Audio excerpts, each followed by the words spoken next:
Ano pong pangalan mo? Rita. Ano? Rita. Ilang taon ka na? 49. 49, Ilang taong ka ba? 48. Ah, gusto Isa ko lang. mas ini. Isa lang kaayod. Gusto ko daw sa akin. Ano ba trabaho mo? Nagbibinta na ako ng uling, ma'am. Um, ito lang yun. Basta may trabaho. Ikaw, ma'am. Ilan na anak mo? 3 anak ko. Oh. Kunti Ilan? pa. Hmm? Ilan?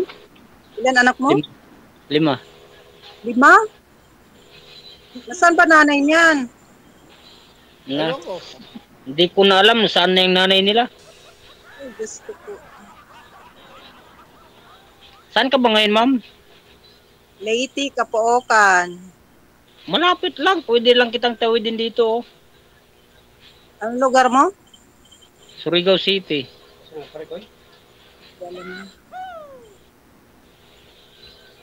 Surigao del Norte. Hindi ko alam. Tatawid ba yan ng dagat? Tatawid talaga, ma'am. Papuntang Cebu? Mindanao. Mindanao.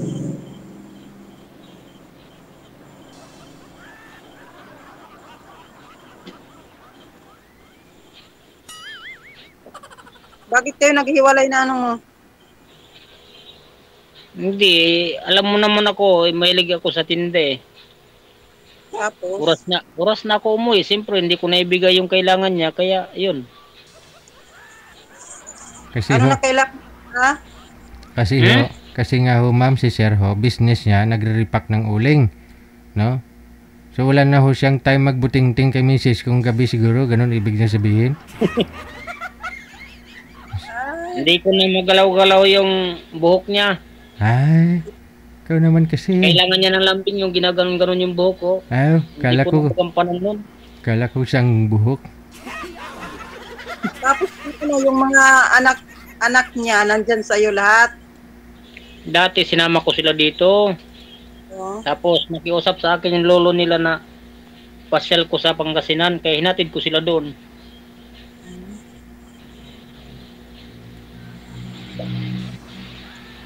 Pero ano, nagsusuporta ka doon?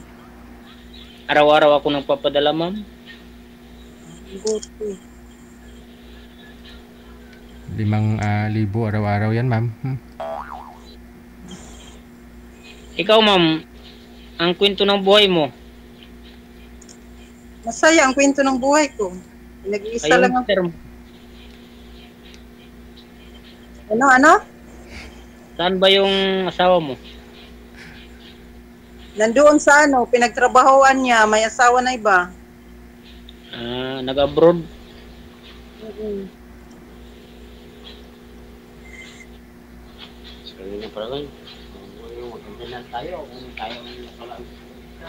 Nasa abroad po yung asawa niyo ngayon, ma'am?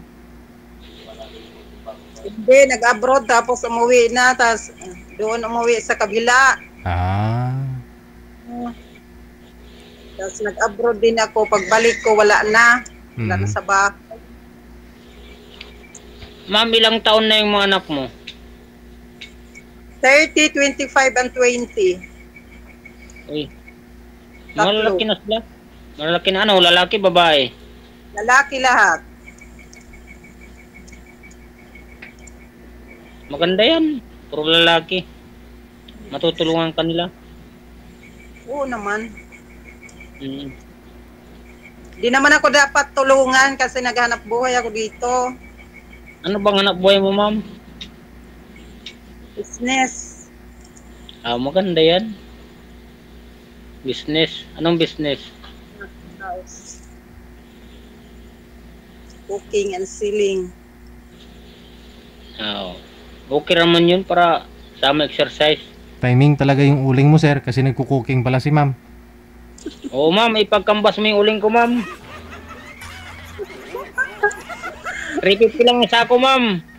Magkano? 350. Diyos ko Lord, parehas tayo. 350 din ang binta ko dito. Paano ako maka-interest dyan? Ah, May interest ka naman dun sa 350 eh. nagbibinta ka na rin pala ng uling, ma'am, no? Ma'am, may interest ka na sa 350.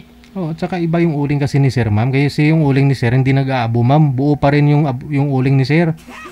Kahit tuloy-tuloy yung gamit mo. Hindi nag-aabo yan. Hindi yun nag-aabo, ma'am. Magkuno yun eh. Ah, Mm-mm. ano pala yan na uling? Mga- Strong na uling. Laba yun. Galing yun sa bulkan, ma'am, eh. Strong na uling. Waray yung salita niya, ma'am, no? Waray. Waray-waray. Waray-upay. Malapit lang yan dito eh. Mga, ano lang zero, baka 800 lang yung pamasahe. Mhm. Hayaan mo na dyan na kung magkaintindihan tayo. Dyan ka na mag-ano ng mga pamasahe na dyan. Hindi, binabanggit ko lang yung pamasahe eh. Kung magkaintindihan tayo, di kahit bukas, punta ka dito. Diyos ko Lord. Sakay ka lang ng barko. Pagbalik mo, may isang sakong uling ka na. Di ka magsisi. Wala akong pinagsisihan sa pinasok ko, ma'am, basta't gusto ko. Baka after ano lang tayo, 3 days wala na. Hindi, ma'am. Ako ang lalaking may pinanindigan, may isang salita. Ano lang muna. Dami mo na kaya ng salita, Sir. Marami ka ng Ano, salita. kaibigan muna? Oo naman, siyempre. Oo. Para di tayo magsisi kasi di ba may mga ano na tayo. May mga lamat na. Wala pa naman akong lamat, ma'am. May mga pinagdaanan na tayo, kaya wag tayong magbandali, di ba? Oo nga. Lumot. Dapat malaman mo na ng mga anak. Parang makawawa ka kayong anak mo, 5, sa akin 3, tas ano na yon mga malaki. Yung sa akin, maliit pa. So, yung sa akin, may trabaho na yan, 3, tas ako may trabaho. Yung sa'yo, mga malaki pa, hanapin mo muna yung ano, nanay ng bata. Ilan taon ba yung ano mo, pinaka-bunso? 11. Nag-aaral pa yan. Nagtatago yung nanay nila, hindi ko na makita eh. Uy, madali lang yan eh. Upload mo yung mukha sa ano, Facebook. Mahanap mo yan. Hindi ko nga makita kasi iwan ko ba't hindi lumalabas sa cellphone ko. Tsaka hindi ko naman din hinahanap. Sabihin mo, ano, tumulong ka dito, ano nitong bata kasi tayong dalawa naggawa nito, sabihin mo sa kanya para lumabas sa Facebook. Paano ko sasabihin sa kanya, hindi ko na nga siya mahanap eh. Kaya nga pumasok ako dito eh, para maghanap na lang ng iba kasi wala na eh. Mahirap Tagal naman yung mga anak mo, ano, maliit pa. Hindi naman sila yung mabubuhay sa'yo eh, kung sakaling tayo. Hindi naman sila yung mabubuhay sa'yo, ako naman. Tag mo ako, hindi nga ako maghanap buhay o di pan-anim na ako. Tapos isa ka pa. Okay lang yun. Alam mo ma'am, sa totoo lang, babae talaga, hindi naman pwedeng, depende rin. Basta, gusto magtrabaho, magtrabaho.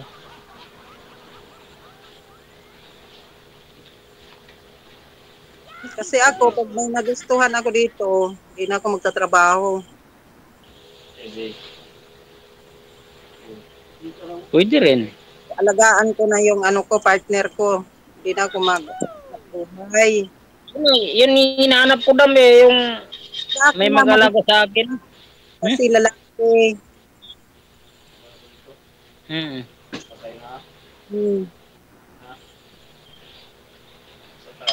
Ano ma'am, okay lang? Kaibigan tayo? Siyempre naman. Oo.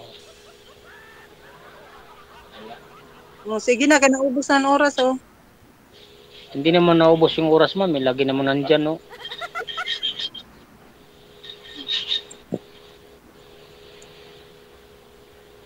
O sige ma'am. Alamin niyo po muna, Salamat.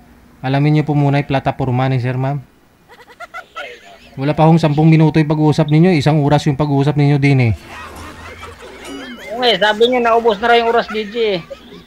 Parang naawa ko sa mga anak niya, idadagdag pa niya at kukuwawa naman yung mga anak niya. Ma'am, kumikita ho si sir ng 3,000 minimum na ho isang araw niyan. Oo. Imad mo truck yung kinukumpra niya ng uling niyan, dinadala niya sa bayan, di-deliver niya dun sa mga suki niya. Araw-araw po yan ma'am, mababa na ho 30 sako. Minsan nga ho, naka-100 ho yan eh. Kasi ilang beses na po ito sumali si sir, nakilala ko na po ito eh. Alam ko na kwento ng buhay niya. Kaya nga ho, minsan araw-araw na papadala sa anak niya, minsan sinisin niyan 5,000, may 3,000. Ganyan kagalanti si sir sa mga anak niya.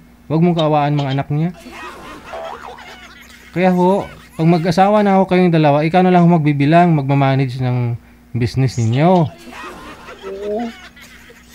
Tama po Ganun yun. naman yung trabaho.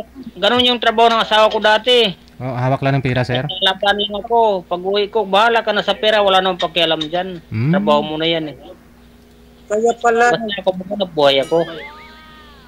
uy, kaya pala naglayas yung asawa mo kasi binibigyan mo ng trabaho na taga-bilang. O yun lang talaga trabaho niya. Pagdating ko, punasan yung likod ko, timplahan ako ng kape, bigyan ng pagkain yun. Masaya na ako noon.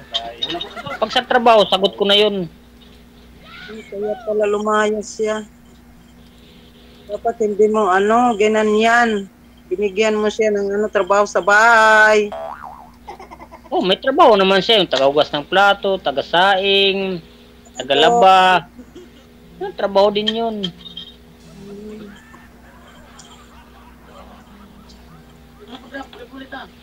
Kaya, iwan ko, nagkaroon siguro ng panahon para makagawa ng hindi maganda, kaya iniwan ako. Ano pa nag-aalaga ng mo? Kids mo ngayon? Yung lolo nila, sinasali ko naman pagpadala yun eh. Kasi minsan, kung may bibilin, meron dyan pambili. Lula lang lula. Ang lola, wala rin doon sa Pangasinan, nandoon din sa isa niyang anak. Bali tatay ng biyanan ni sir. Biyanan na lalaki. Sa Pangasinan. Binat, nag-alaga ng mga anak mo? Hindi. Malalaki naman ang mga anak ni sir eh. Yung bunso mo sir, ilang taon na nga po? 13, 13. Yung panganay mo, pangatlo?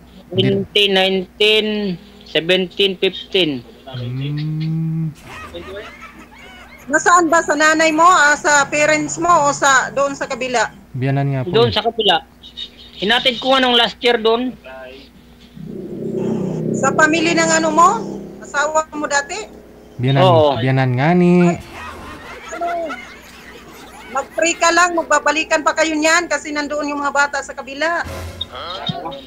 Dam, napudpud na yung tuhod ko sa kaluhod. Magdasal na babalik pero wala. Hindi na bumalik.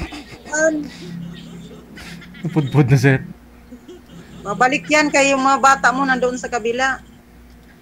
Hindi siguro ma'am. Kung bumalik siya noon pa. 13 years na eh. Ilang years na nga po kayong hiwalay, sir? 13. 1 year pa yung anak kong bunso. Iniwan niya na eh. Oh, kasi nung nasa Pangasinan po kayo dati, tapos umalis siya.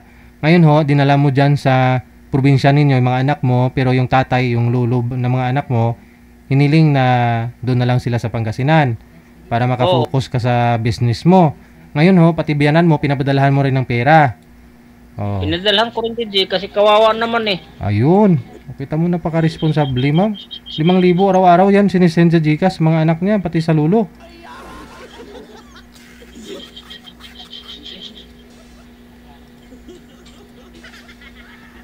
Usap na lang tayo ng secret. Ang kulang secret, dito kayo nag-uusap eh. Naka-live eh. Maganda nga yung may testigo ma'am eh. Walang secret na hindi bubuking. Baka magbago yung isip mo. Hindi na ako bago isip ko ma'am eh. Mauna mo na yung puso ko magbago bago isip ko. Sinabi mo lang yan kasi nasa harap ka. Mamaya pag malapit ka na matulog, wala na yun. Hindi ma'am, kahit na panaginip, kasama ko pa rin yung sinasabi ko.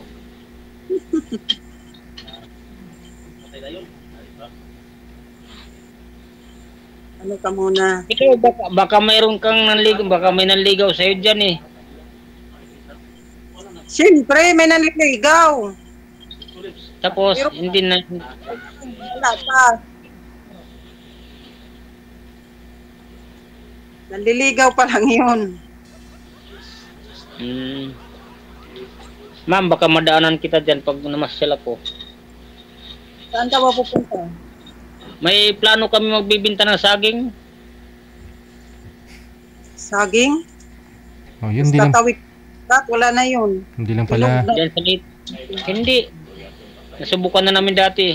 Hindi lang pala uling nito, ma'am, pati saging. Ha? Pagtawid po niyan dyan sa'yo, ma'am, hinog na yung saging, ma'am. Makakain mo na. Baka may ano pa dyan, langka. Marami lang ka dito ma'am, pero hindi sa akin.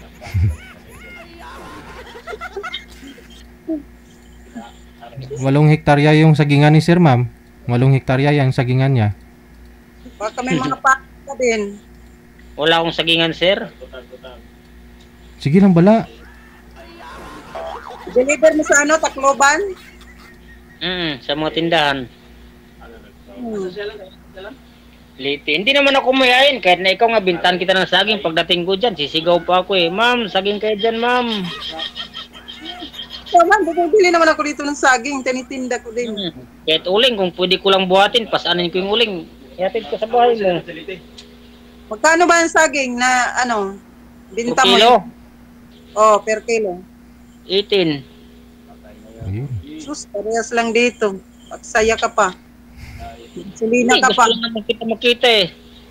Daan ko na sa saging. Iba yung saging ni sir, ma'am. Kahit kainin mo. Kahit ho kainin mo. Hindi ka mabulunan. Ibahin mo yung saging ni sir. Iba yung uling niyan. Iba yung saging niyan. Subukan mo kasi. Alakatan. Imported.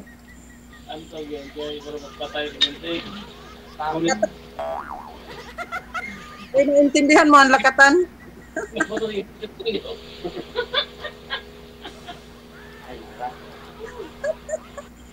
Naintindihan mo ang lakatan? Naintindihan ko.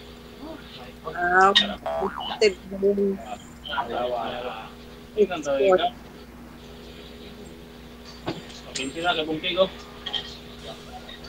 Hindi magagalit yung mga anak mo ma'am. Sumali ka dito. Bakit magagalit? Hindi, may iba kasing kumukontra eh. Ako, nagchat-chat ako sa mga anak ko, sumasali ako sa DJ. Kung nagagalit, ba't kasi dito? Ako, walang nagagalit. Mabuti yun. Ako, bilang respeto lang sa mga anak ko, kaya nagpaalam muna ako sa kanila kung papayag ba sila. Wala namang problema eh. Ganun lang yun sila. Sa akin, walang nagagalit. Kahit mga anak ko, hindi yan nagagalit. Mabuti.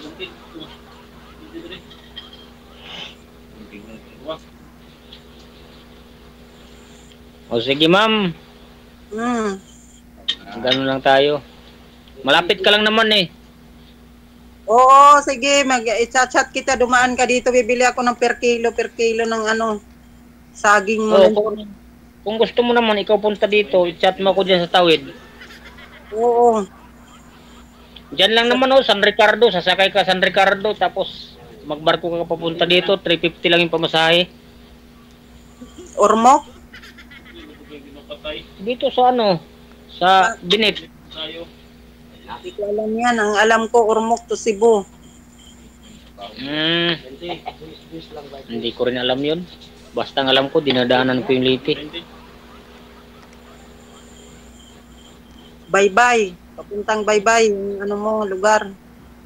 Akala ko babay na, bye-bye pala. O, nandito ako ngayon sa cottage, ma'am. Ha? Sa cottage ako. Hindi ko talaga alam yung lugar.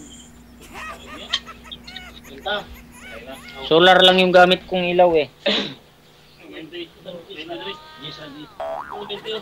Kang magsitipid kasi madami kang anak. Huwag mong intindihin yung maraming anak. Importante, tayo yung magkaintindihan. Okay lang naman sa mga bata eh. Uy, hindi ka, kailangan kasama yung mga bata. Pag nagpaplano ka ng pag-asawa, kailangan ng mga bata kasama mo yan. No, gusto ko ngayon eh, yung kasama ko lahat. Walang problema. Sakali kasama mo yung anak mo, kasama ko rin yung anak ko, dapat lahat magsama-sama, hindi yung may hiwalay.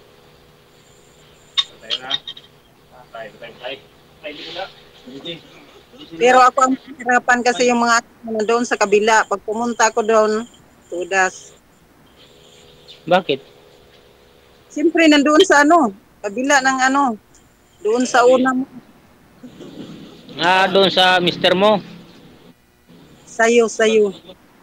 Kasi yung mister ko wala na. Yung mga anak ko sa city. Na wala naman akong balita doon sa mama nila kung ano nang balita noon. Kahit na kasi nandun yung mga bata mo sa kabila. Basta tinatanong ko sila, saan ba kayo ngayon? Nandito sa bahay pa. Kumusta yung mama nyo? Okay lang daw. Okay lang daw naman sagot sa akin eh. Ilang baka nandyan yung asawa mo.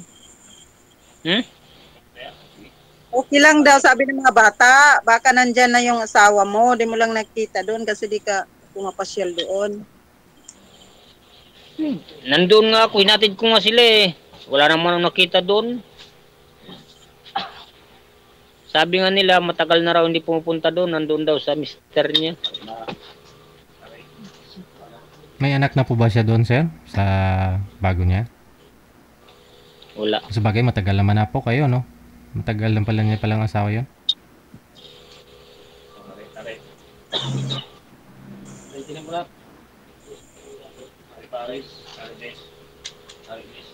Sinong kasama mo dyan sa bahay mo, ma'am? Teddy bear. Oo nga. Wala mo nakitang teddy bear dyan. Ano? Kita mo, Teddy bear?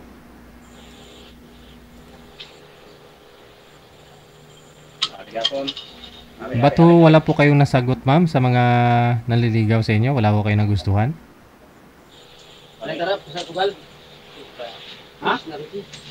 Wala kaya ako dito, baka may magustuhan ako. Ano po ba talaga yung hanap mo sa isang lalaki?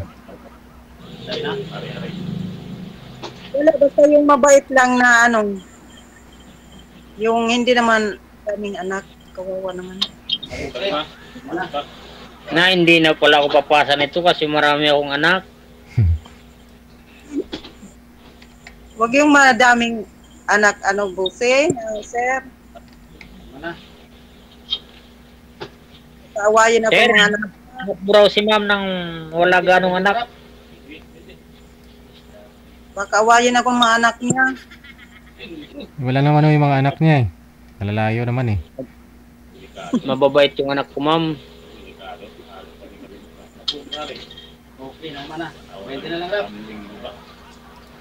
Gusto ko yung mga anak ko pag lumaki wala ring bisyo kasi wala sila nakikita sa akin na bisyo.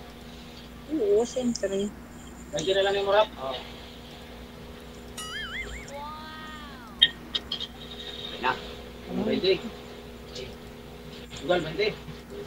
Sige na, Sige, chat na lang tayo, ma'am. Oo naman. Okay lang. Okay na, DJ. Okay na, sir. Okay na si ma'am para sa iyo, ha? Sige, kasi medyo... Baka ayaw niya nga sa akin kasi marami nga akong anak. Pag-usapan na lang po niyo yan sa off-cam. Maraming salamat po sa inyo. Okay, thank you. Bye-bye. Thank you.